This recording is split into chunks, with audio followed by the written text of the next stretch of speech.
but with a modern interpretation. That was the biggest challenge we had in the beginning. If you take the DMC-12 from the 80s as a moment in time, it is not that complicated to bring that 40 years forward, but that's not what the brand allowed us to do. So we actually had to go back in time and see what would the DeLorean be in 1990, what would the DeLorean be in 2000, what would it be in 2010, and then we were able to bring the car to what you see today. It is a 40-year evolution of what the brand would have been. Right, right. And to that end, we've heard about these generational vehicles. To that very point, that sort of illustrate this sort of history of the brand going from the DMC-12 until now. So that's a really interesting approach to relaunching this brand and in telling the story of this reborn brand. So tell me more about these generational vehicles and what the intention of doing these generational vehicles is. Yeah, when we started to discover the history of the brand, we went back to Italy, to the original designer, Giugiaro, and we found out that he and his son Fabrizio never stopped designing DeLoreans. Then we went to the design house that did the original DeLorean, which is ITEL Design, and they never stopped designing DeLoreans, even though the brand was not there. So when we went into the archives, we found a coupe, we found a sedan, we found the ideas of an SUV, we found a city bus, we found an airport tug. So there was so much history that was available to us that allowed us to actually build that legacy up over those 40 years. So when will we be able to see these generational vehicles? We launched the coupe now. I think over the next 60 days you'll see all three generational vehicles come. You'll see a 1990 gas-powered coupe. You'll see a four-door electric-powered sedan from the 2000s, and you'll see a SUV hydrogen-powered from the 2010s. Okay, this is again, this is such a unique approach to building a brand story by designing and showing the sort of a hypothetical evolution of the brand that brings you to where you are today. And where you are today is something something very new, something very innovative. It's obviously all electric. But I also understand there's some other innovative and interesting things you're doing with the launch. Something involving NFTs. Tell me about that a little bit. Yeah, we have so much interest in the brand, and we're going to produce a very limited quantity of coupes. So rather than always as a brand have to say no to a consumer who wants to have a specific VIN or a specific build year, we're going to launch an NFT that is associated with the production and a gameable avatar. And we're going to do a lottery because we have way too much interest in the car versus what we're going to build. So by the time we launch the car, you won't be able to pre-order, but you can be part of the lottery to mint your NFT, which is associated with an avatar that has a random VIN number. And that gets you to a car. And that means we as a brand don't have to always say no. We can point and say, go to the secondary market and see if you can buy your VIN.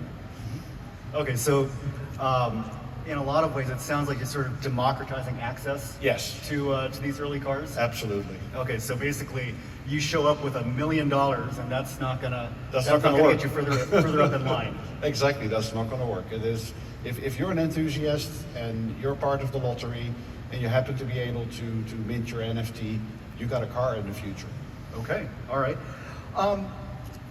Tell me about who you see as the driver of the Alpha 5. Actually, let me back up. Who's the DeLorean customer? Who is the customer type that is going to be really captivated by this brand and going to want to be a hand raiser? I think there's two answers to the question. On the coupe side, it is the person that is lost in time. We are very much pushed today to an autonomous world, hyper efficient. The drive from A to B is a waste of time and I'm giving you time back. We want to be the opposite of that. The drive is your decompression time. This is all about the driver. So the people who will enjoy the coupe the most, the launch car that we have, will be the people who really enjoy driving. I think when you go to our future products, it will be much more mass products.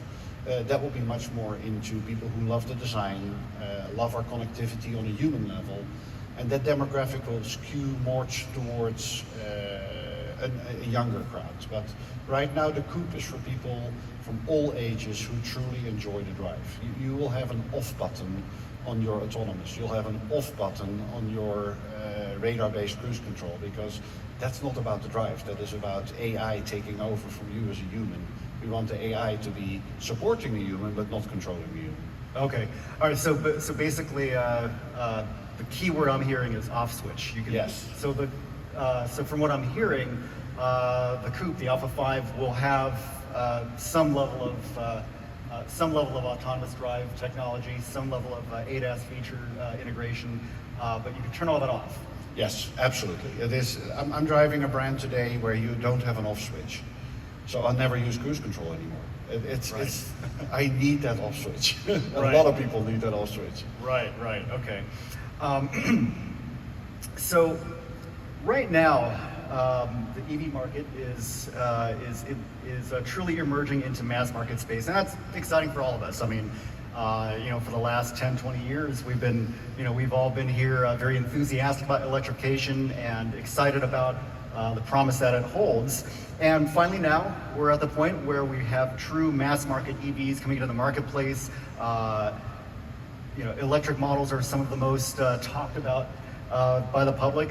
So, but at the same time, it's also the Wild West, because there is so much newness happening. There are so many different new products and brands coming into this space, including DeLorean.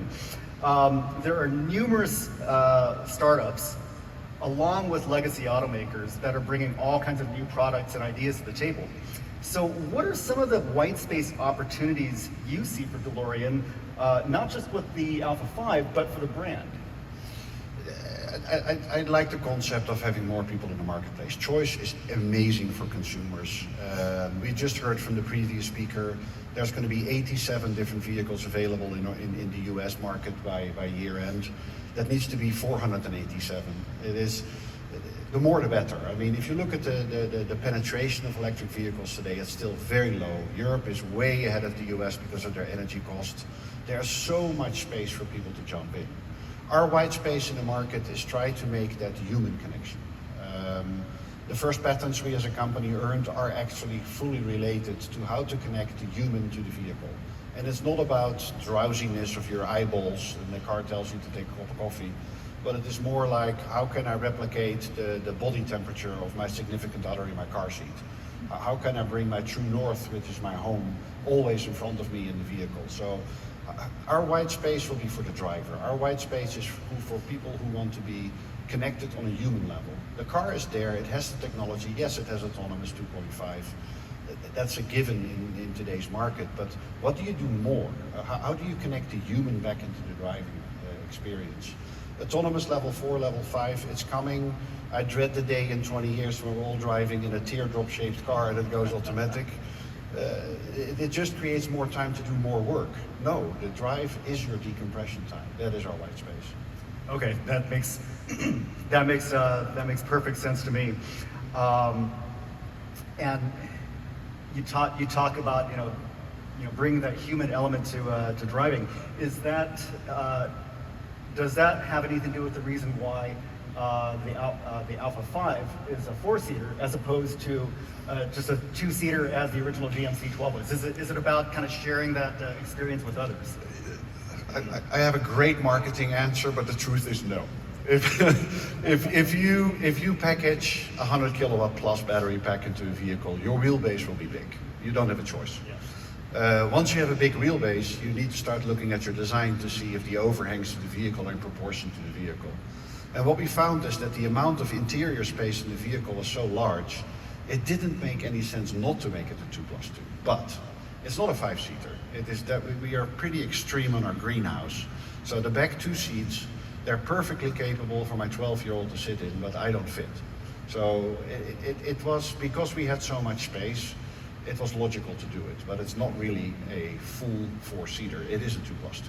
Okay, but still, it's even if you can't fit really large people in the back, it's still a shareable experience. Absolutely, totally, completely. And given the quietness inside the vehicle, you can actually have a conversation too.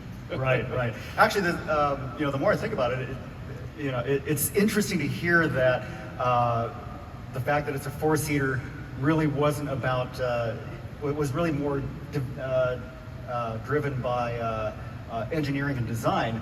But I think also, with the target buyer, we've actually over the last 10 years, 15 years, really been seeing a decline in popularity of two-seat sports cars. I mean, it's even driving enthusiasts, by and large, these days tend to prefer vehicles where they can share that experience with others. So the fact that the Alpha 5 experience is shareable with more than just one passenger, to me, I think is a real plus. I think that'll resonate really well in the marketplace. Yeah, you have to remember that if I'm a business person, we're stupid to launch a coupe because it's a small market, there's limited appeal, but the brand dictated it. I'd love to start with an SUV, but if we would be sitting here today and we would launch DeLorean as an SUV, a lot of people would tell us, no, that doesn't work. So it was a logical choice for us. Okay, well, you just mentioned the word SUV. Is that a hint about what we might be able to see in the future from DeLorean? It's a logical next step, yes. Okay, all right. Okay, so we're with the DeLorean brand, we're ultimately thinking about a full portfolio of vehicles, a full lineup. Yeah, if you see what we are going to present in Pebble Beach in August, it is basically 40 years of DeLorean plus the future of the next 35. And an SUV will fit in that portfolio. Okay, and do you expect the SUV to probably be the volume seller of the brand ultimately? Yeah, the SUV is the largest growing segment in the world, bar none in every region of the world. It is the logical place for us to grow. What segments we're not ready to disclose, what size we're not ready to disclose, but it's the logical next step for any brand. Okay, all right, sounds good. You probably can't answer this question, but will it have gull-wing doors? No, I can't answer you that, no. Got it. All right, so developing a new vehicle, any new vehicle, and especially an EV, it's a very capital-intensive exercise. It's expensive. It's not an easy task. Is DeLorean doing all of this R&D and design and development all alone, or are you working with any other major established suppliers or design houses to bring this new car to reality? Step back a little bit in history. From my experience, when I was with another electric car company 10, 15 years ago, there was no supply base. So everything had to be vertically integrated. You had to do everything yourself. That was very capital intensive, very slow, and very expensive. You need a large parts bin to pick from. Even the most popular first electric vehicle you saw out there in the market in 2012, the switchgear was all Mercedes-Benz. And that was logical because you're not capable of developing every little component. I don't want to spend money in developing a seat belt or a doorknob. So you have to go into a parts bin of somebody else and buy pre-validated parts. And yes, we have some very big groups behind this that will help us on the parts side. Okay, excellent. Tell me, I want to talk a little bit about the design of the car. Obviously the design has been very well received. It's very exciting. And I understand that DeLorean partnered with someone else, with a very famous design house to come up with this design. So tell me a little bit about that partnership and who it is you're working with. Yeah, the design is made by ITEL Design and ourselves. ITEL Design used to be owned by a gentleman called Giugiaro, also very famous in the automotive world. He sold this to the Volkswagen Group some time ago. The Volkswagen Group closed that company down for external customers because they were way too busy with Porsche and Audi and Bugatti and all the other brands that they have. And a few years ago, they opened it back up for third parties. We came into contact with them through Giugiaro, and the amount of interest in that organization for redoing or helping us make a new car was just insane. I mean, they opened up all the archives, we found all the old drawings. There was one good story there that the interior designer group, the grandfather, the father, and the son all worked on DeLorean. So 3 generations of interior designers. And when you have that type of history, that type of legacy, that type of passion, especially in Italy, which is still, in my opinion, one of the largest design powers in the world from an automotive perspective. It was a super logical choice for us. Wow, very cool. Do you see DeLorean continuing to work with Ital Design in the future? Yeah, I mean, if a partnership is that deep and that positive, if you've seen what we've done over the last year together as a group, and the result of that is Alpha 5, yeah, I see many more beautiful things coming from that relationship. Okay, excellent, excellent. Right now, there's a lot of talk about EVs going hand in hand with the idea of autonomous shared transportation, and there's a lot of very exciting aspects to that. Theoretically, that equates to potentially a lot less congestion in cities, and ultimately may ultimately mean less personal car ownership. So how will a personal sports coupe like Alpha 5 fit into that future? It doesn't. That's the shortest way I can answer. I think, again, our production volumes with our Halo car are small. Our ambitions with other models we're following up with are obviously much higher.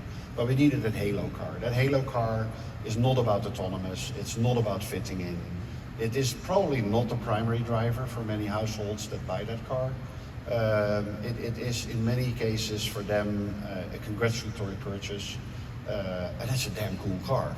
Right. But the fitting in of the brand into autonomous, into the shared economy is more applicable when you get more into mass market products at a different price point, SUVs, which is more shareable, more space, more utility, and that's not what our brand is today. We first need to launch that Halo car and show the world what we're capable of before we can go to a more approachable platform.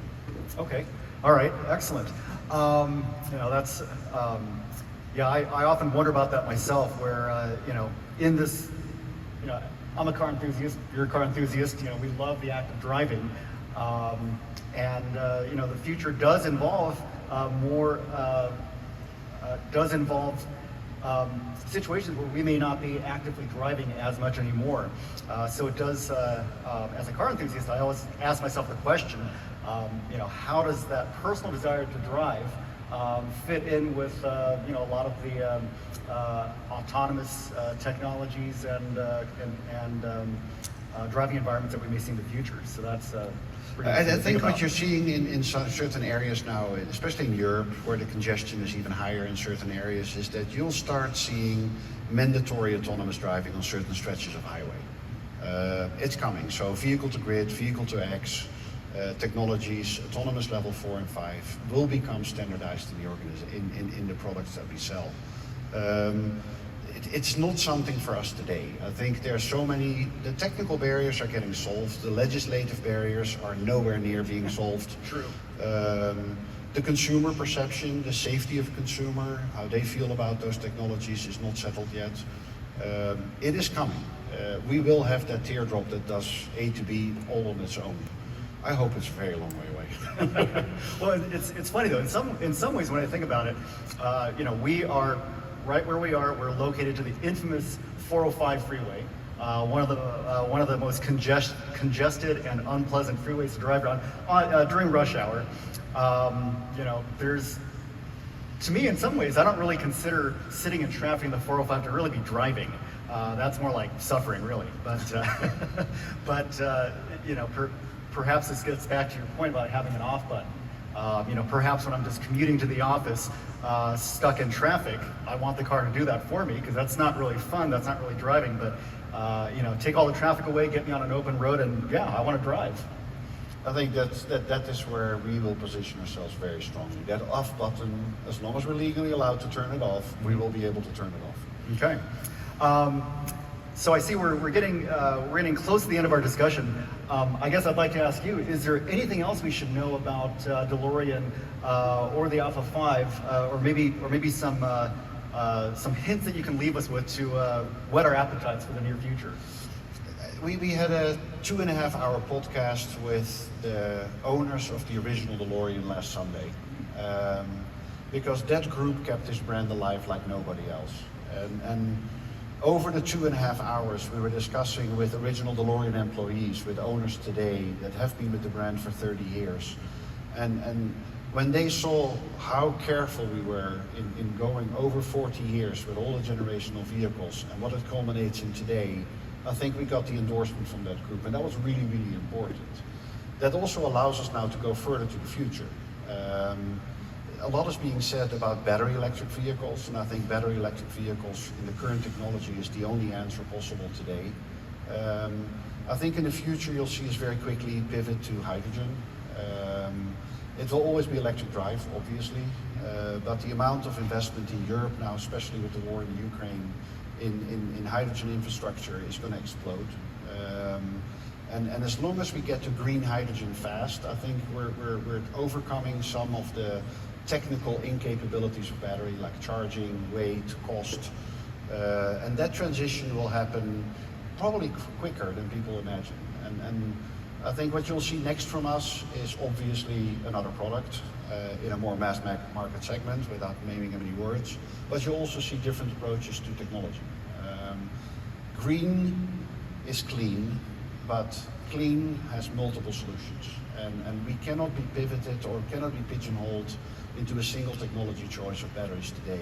There's more out there, and if you look at material developments, how fast that goes, material applications, it's a super exciting time to be in. I mean, the industrial revolution that previous speaker talked about is real. It's going unbelievably fast, and it's super exciting. Very cool. So if I'm understanding you correctly, you're kind of bullish on hydrogen. Absolutely, totally. Okay. No, that's very exciting. I mean, I think obviously I agree with you that right now we've most of the discussion surrounding electrification of vehicles really surrounds batteries as that energy source. But there are so many other ways to electrify a powertrain, and I guess. Related to hydrogen and the infrastructure that's going to be needed to make that more mass market. How far do you think we are from building out that hydrogen infrastructure that we need? Middle East and Europe are probably about a decade ahead of the US. I see Europe pivoting over the next 5 to 10 years. Middle East 10 to 15. US will take time. Energy still is relatively cheap here. I know we all hate going to the gas station today or even charge up your car, but in Europe the price of energy is triple what it is here. So the choices that consumers make, they make choices with their wallet, and if the environment is ready for them to jump technologies, they will. And I think in that sense Europe will be the leading point here in that transition to hydrogen, Middle East quickly following. Okay, and what do you think it's going to take for the U.S. market, for the North American market, to embrace hydrogen in the way that those other markets will first? Cost. It's people vote with their wallets. I think in California, when you're seeing now $7, $8 a gallon, I live in Texas, so we're at 4, 5. The pain is not high enough. Electricity is still very cheap here in the US, and I know we all hate to hear it, but it is true when you have a perspective on a global level. But hydrogen, once we get to green hydrogen from where we are today, has the potential to be a lot cheaper than what electricity or gasoline is today. Okay, thank you. Well, it looks like we're just about out of time here, but Joost, thank you so much. This has been an absolutely fascinating discussion. I wish you and DeLorean the absolute best of luck. Can't wait to see what we're going to see at Pebble Beach in just a couple of months. All right. Well, thank you all. Thank you all for having us.